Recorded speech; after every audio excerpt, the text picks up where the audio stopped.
que existe uma determinada área dedicada ao estudo da óptica, né, do nosso olho. Dentro dela, se observa e avalia o fenômeno de formação e propagação das cores. Olha que coisa mais interessante. A cor é uma percepção visual, provocada pela ação de um feixe de fótons sobre células especializadas da nossa retina. E essas células transmitem através de informações pré-processadas do nervo óptico impressões para o sistema nervoso. E na natureza existe um fenômeno que é visto através do arco-íris, que ocorre quando a luz do sol passa através de gotas de chuva e faz com que as cores do arco-íris apareçam. É interessante que Isaac Newton recriou com sucesso este fenômeno. E ele recriou esse fenômeno usando uma luz branca através de um prisma que resultou nas mesmas cores do arco-íris, né? O resultado que ele teve ali foi as mesmas cores vistas no arco-íris. Esse raio de luz, ao passar por um prisma, se decompõe em 7 cores. Essas 7 cores, que são as mesmas cores do arco-íris, é o vermelho, o alaranjado, o amarelo, o verde, o azul, anil e o violeta ou roxo. Então, Isaac Newton conseguiu recriar essas cores por meio dessa experiência que ele fez. E o ciclo cromático ou esfera de cores nos permite novamente reunir as cores com a volta ao branco. As cores propriamente ditas se encontram entre o preto e o branco, né? Neste contexto, não são cores nem o branco, que embaralha todas as outras, nem o preto, que ofusca, né, ou que impede a gente de ver todas as outras cores, ou impede o aparecimento dessas cores, né? Mas também se admite dizer que as cores neutras ou acromáticas são as brancas, cinzentas, o preto. O preto ele é de índole indefinida, né? Então a gente não consegue ter uma visualização das outras cores, né? Quando existe ali o preto. Vamos falar agora um pouco sobre cores primárias, que é muito importante na colorimetria, né? Que é o azul, o amarelo, o vermelho. E essas cores não se podem criar, essas cores não tem como criarmos elas. Elas são o princípio de tudo, elas existem em tudo e são o princípio de tudo. E a partir delas é que formam as outras cores. Um exame mais cuidadoso pode dizer que o azul, amarelo e o vermelho também resultam em uma cor neutra, que é o marrom. Se misturarmos o azul, amarelo e o vermelho, nós criamos o marrom. Então, elas se neutralizam, né?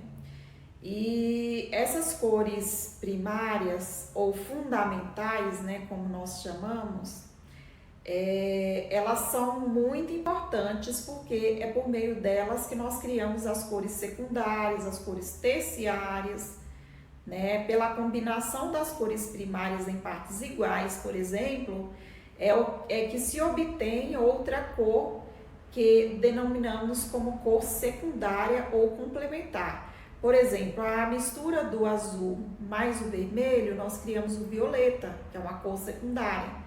A mistura do vermelho com o amarelo, nós criamos o laranja, que também é uma cor secundária. E a mistura do amarelo mais o azul, nós criamos o verde, que também é uma cor secundária.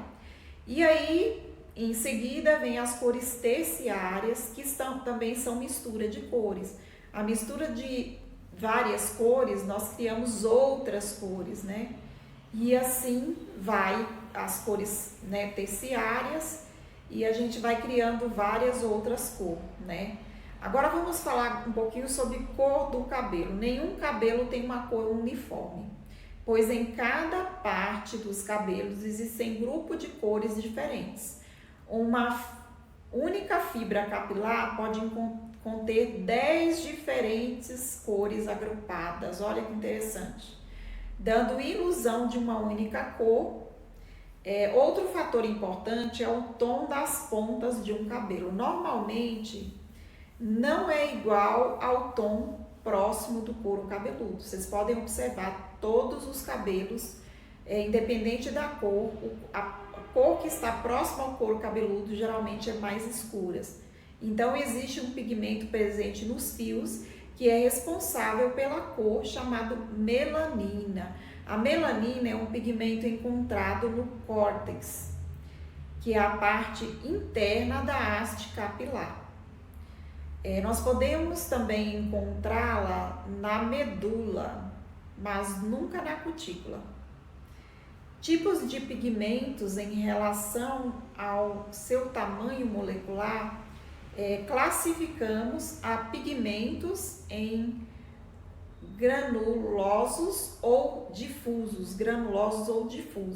E pigmentos granulosos são encontrados nos cabelos com coloração escura. Moléculas grandes em maior quantidade e são agrupadas, né? Então, esses pigmentos difusos são encontrados nos cabelos com coloração clara. As moléculas são menores, em pouca quantidade, e a cor tem menor agrupação. Então, é muito interessante isso. E isso a gente pode encontrar em um só fio de cabelo, né? Vamos falar um pouco mais a respeito de cores, tipos de melanina. Os principais tipos de melanina é o eumelanina, que é o pigmento azul, que existe nos cabelos escuros, a tricosiderina, que é o vermelho, que está nos cabelos avermelhados e acobreados, a feomelanina, que é o amarelo, que está nos cabelos loiros.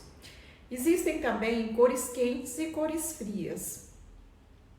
As cores quentes são as cores que lembram o sol, que lembram o calor, são os reflexos acobreados, avermelhados. Então, esses reflexos, eles transmitem sensações psíquicas de calor, lembrando fogo, sol, então são cores quentes.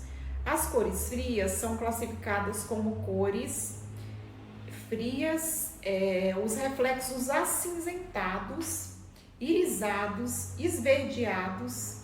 Então, esses reflexos nos transmitem sensações psíquicas de frescor, lembrando noite, frio. Então, é muito importante a gente saber quais as cores frias e cores quentes, até para saber entender neutralização de tom. Mas é importante também entender a altura de tom. A altura de tom é a representação em que tem uma determinada cor em relação ao preto e ao branco. Este valor é expresso em números que variam de 1 a 10. O 1, por exemplo, representa a cor mais escura, que é o preto. E o 10 representa a cor mais clara, que é o cabelo louro. Então, é muito importante a gente conhecer, né, cada uma coloração, entender ela como número e como nome também. Somente com a prática é que conseguimos desenvolver um olhar apurado para identificar a cor natural e a altura de tom dos cabelos. Com o tempo, a gente vai adquirindo esse olhar mais apurado com a experiência, né? O desenvolvimento é muito importante para você se tornar um colorimetrista de sucesso, um bom colorimetrista. Tem que se desenvolver nesse sentido. Podemos dizer que preto, branco, castanho e louro são cores, não são cores na verdade, né? E sim valores.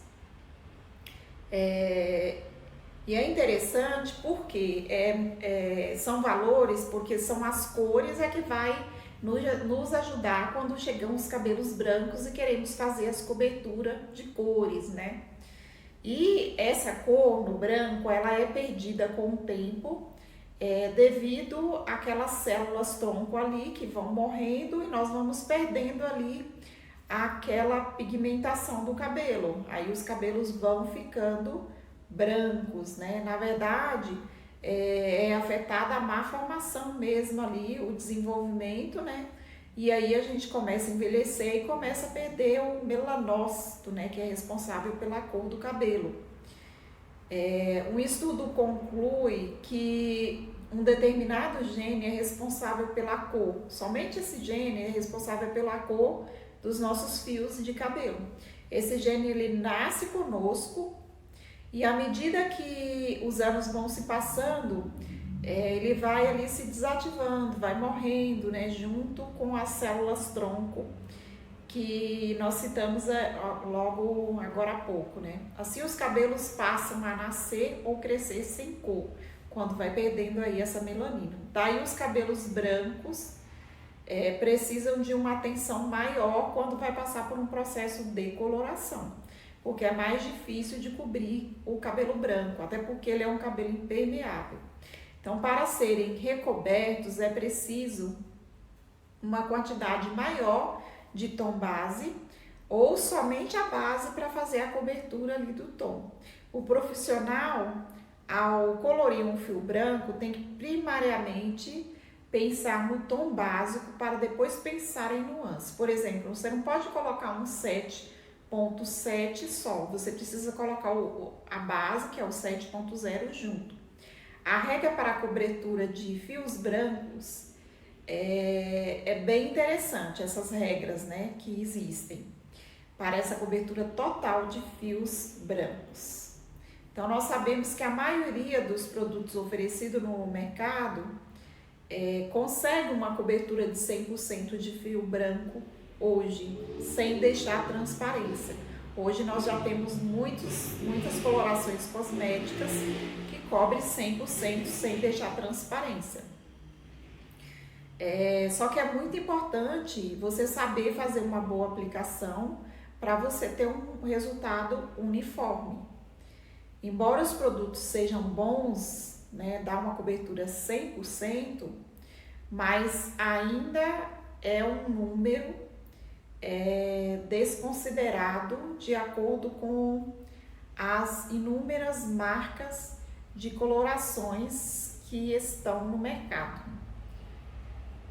Então, é fundamental, uma das coisas que a gente pode usar para ajudar na cobertura de branco é uma pré-pigmentação. A pré-pigmentação só é feita em cabelos brancos, em especial os que possuem dificuldade para a fixação do pigmento. Cabelos brancos e cabelos claros que queremos escurecer, a gente usa pré-pigmentação. Explica-se que a coloração, um tom mais claro com água morna, pode ser usada para fazer a pré-pigmentação, que você consegue ali uma substância homogênea, aplica no cabelo e em seguida você entra com a coloração. Aplicação normal da coloração para você conseguir uma cobertura total ali de fios brancos. Essa pré-pigmentação só será realizada na parte natural, porque se você aplicar onde já existe uma outra coloração, a tendência é haver uma superposição ali de pigmentos e o cabelo ele pode ficar mais escuro na parte onde hoje houve essa reposição de pigmento. E a parte mais clara, do branco, vai acabar ficando mais claro. Vamos falar sobre outra técnica de cobertura de brancos, que é a saturação. É uma técnica utilizada para a cobertura daqueles brancos mais impermeáveis. Você vai misturar uma proporção menor de oxidante exigido pelo fabricante. Por exemplo, se o fabricante exige 1 por 1,5, você vai colocar 1 por 1, que você vai ter um resultado melhor. Você vai ter mais pigmento ali dentro do potinho e você vai ter um resultado melhor na cobertura de brancos.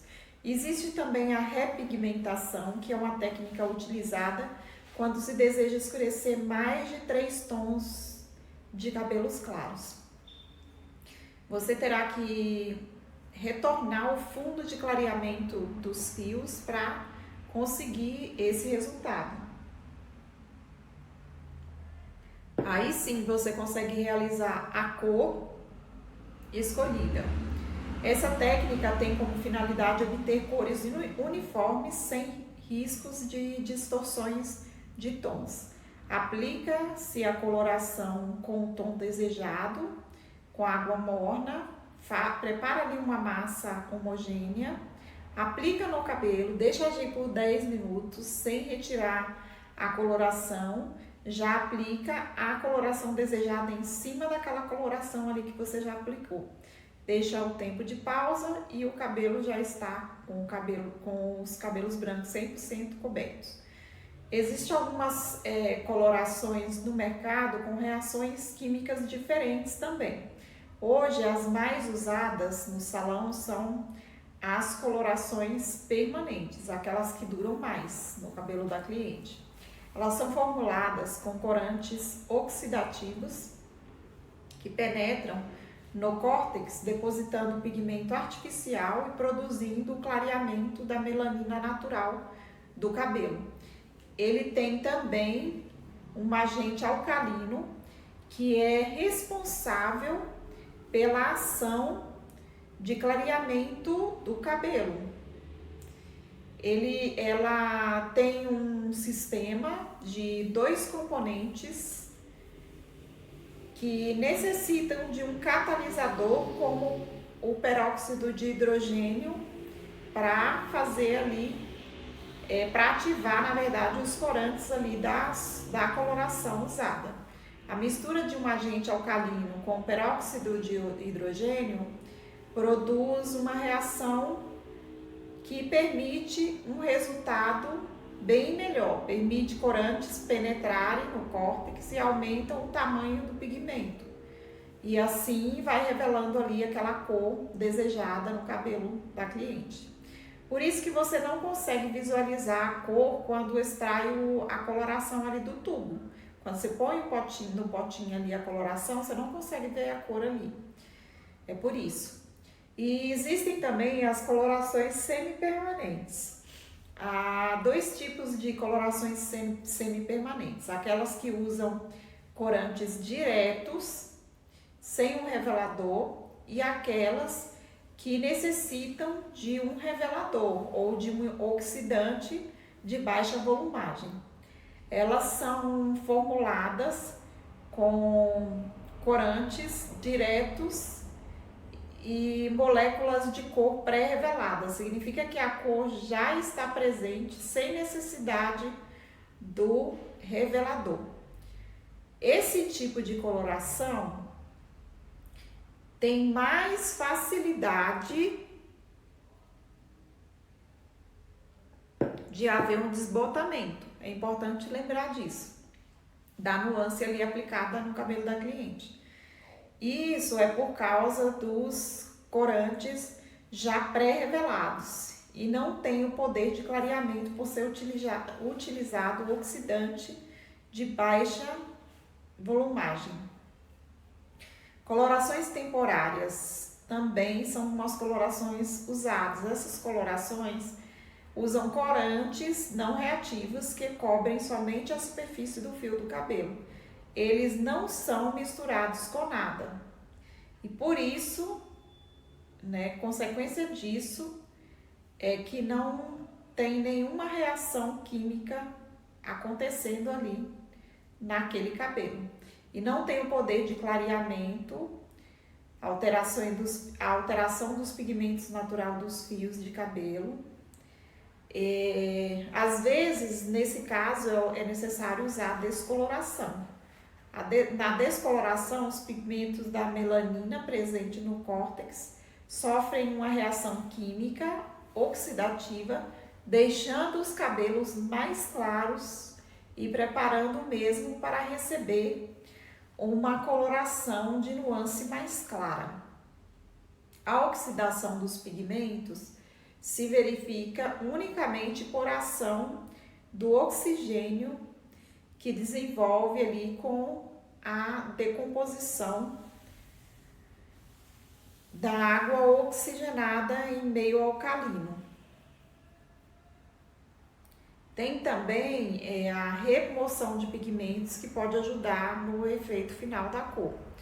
Ela é feita com pó descolorante, água oxigenada e shampoo e oxidante de 3 a 6 volume e shampoo da sua preferência, sem corantes. Deve-se usar uma quantidade de pó e o oxidante até formar um creme que espalhe facilmente. A quantidade deve ser de acordo com o tamanho do cabelo, de acordo com a quantidade de cabelo que a cliente tem. E o tempo de ação varia muito, pode ser observado ali, né? A gente fala olhômetro, você vai olhando ali até chegar na cor que você deseja. Chegou na cor que você deseja, remove, né? Esse processo também nós chamamos ele de shampoozada, né? Então, chegou no tom desejado, remove ali a shampoozada e vai para o próximo passo, que é a neutralização de cor ali com a nuance desejada. Temos também outra questão, quando o cabelo está branco, a raiz, e o meio e as pontas está com alguma coloração, castanho claro, castanho escuro ou preto. E aí nós queremos clarear essa parte que está com tinta. Para jogar um tom mais claro, é necessário entrar com uma descoloração. Sem descoloração, não é possível remover esse pigmento escuro com tinta, porque tinta não clareia tinta. Então, precisamos realmente fazer uma descoloração ou decapagem nesse cabelo. A decapagem é o uso de oxidante somado ao pó descolorante, para fazer ali uma abertura de tom ou para remover a cor anterior ali daquele cabelo, aquela cor que não está nos agradando. Então, o tempo de ação e volume de oxidante escolhido para a decapagem pode variar de acordo com a quantidade de tons que você quer remover ali daquele cabelo, quantidade de tons que você quer clarear. Os cabelos com rena ou colorações sólidas, colorações pó, permanentes ou relaxados e alongados, ou cabelos também com henê ou muita piastra, nós devemos avaliar e observar criteriosamente antes de fazer uma decapagem. Por isso, eu friso novamente a importância do teste de mecha. O teste de mecha é indispensável. Na maioria das vezes, esses tipos de cabelos não passam no teste de mecha. Então, se não passar no teste de mecha, não vamos fazer esse cabelo. Agora, o retoque de raiz, se o cabelo for descolorido, devemos sempre observar se na última descoloração, se houve alguma agressão ali a esse fio desse cabelo. Para saber se houve a agressão, necessário fazer teste de mecha. Novamente eu falo sobre o teste de mecha, para garantir que o cabelo suporte a descoloração ou decapagem. Não havendo danos ali no teste de mecha, nós podemos fazer a descoloração tranquilamente, né? Aplicar ali a descoloração e em seguida aplicar a cor desejada para neutralizar ali o fundo de clareamento. O tempo de aplicação entre os retoques varia muito de cabelo para cabelo. Nós devemos analisar o cabelo da cliente e ver se está na hora de fazer um retoque. Porque se o cabelo foi colorido há 3 meses, ele estará bastante desbotado. E caso o desejo da cliente seja manter a cor natural, deverá ser utilizada uma cor mais clara que a última que você aplicou nesse cabelo. Agora, como proceder no retoque? Com a cor já escolhida ou a mesma cor, aplique na parte crescida somente. Então, é sempre importante lembrar isso. Vai fazer um retoque de cor no cabelo, aplicar naquela parte crescida, né? Às vezes é um cabelo loiro ou acobreado. Deixa agir ali 25 minutos naquela parte que está natural, crescida. E em seguida molhe o cabelo com borrifador e espalhe a coloração que está na parte crescida para as pontas do cabelo, para dar aquele brilho naquelas pontas e realçar ali a cor, principalmente se são tons avermelhados ou cobre. Agora, se quer mudar a cor natural do cabelo, quando a intenção da cliente é escurecer mais, por exemplo, escurecer 3 tons, nós devemos proceder com a repigmentação antes de aplicar a cor. Aplicamos a repigmentação, depois aplicamos a cor escolhida pela cliente. Cabelos descoloridos ao extremo, como o branco, eles não pegam coloração. Não adianta, você vai aplicar a coloração, quando for para o lavatório, ela não absorveu aquela coloração, vai toda embora ali no ralo do lavatório. Então, deve-se avaliar bem os tons muito escuros, porque eles podem esverdear também. Se você tem um cabelo que ele é dourado e você joga um tom escuro, tipo tons de cinza, por exemplo, que contém muito azul, esse cabelo vai ficar esverdeado. Então, deve escolher a cor de acordo com a cor atual do cabelo. Então, deve entender bem, conhecer bem de colorimetria para saber fazer, para saber essa diferença, né, de qual cor usar, qual a cor que vai esverdear, qual a cor que vai dar o tom desejado da cliente. É importante fazer uma limpeza de cor antes de aplicar essa cor, né? Os cabelos dourados que querem mudar para o vermelho, é complicado também jogar direto o vermelho. O ideal é fazer também uma repigmentação. Em um cabelo dourado 9.3, que você quer jogar os 6.6, deve-se antes fazer essa repigmentação, de preferência com uma cor 6.0, que você vai ter uma durabilidade e um resultado melhor ali dessa cor. Quando a cliente quer fazer também mudanças radicais, é muito importante a gente ter os devidos cuidados. Geralmente podem causar alguns transtornos, então é importante analisar a cor desejada, pois elas devem ter coerência. Os cabelos coloridos de castanhos e pretos, após decapados, só vão apresentar tons vermelhos. E tons vermelhos, alaranjado, né, que também às vezes vai até para o alaranjado, só podem ser aplicadas colorações até a altura de 6. Se você aplicar uma coloração numa altura de 7, esse cabelo vai permanecer avermelhado, mesmo que você tentar neutralizar ele. Com 6.13, com 7.13, por exemplo, você não consegue neutralizar. Então, é muito importante você analisar isso daí e procurar fazer da forma correta, fazer ali, de repente, uma neutralização de tom apenas com pigmento, né?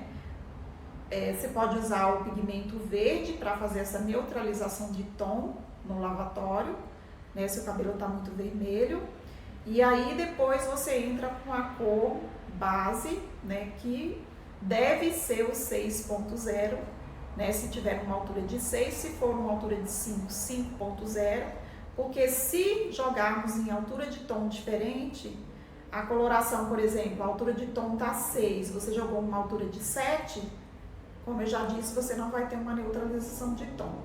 Então, é muito importante focar nisso aí, é muito importante analisar realmente e entender qual o fundo de clareamento que a cor chegou.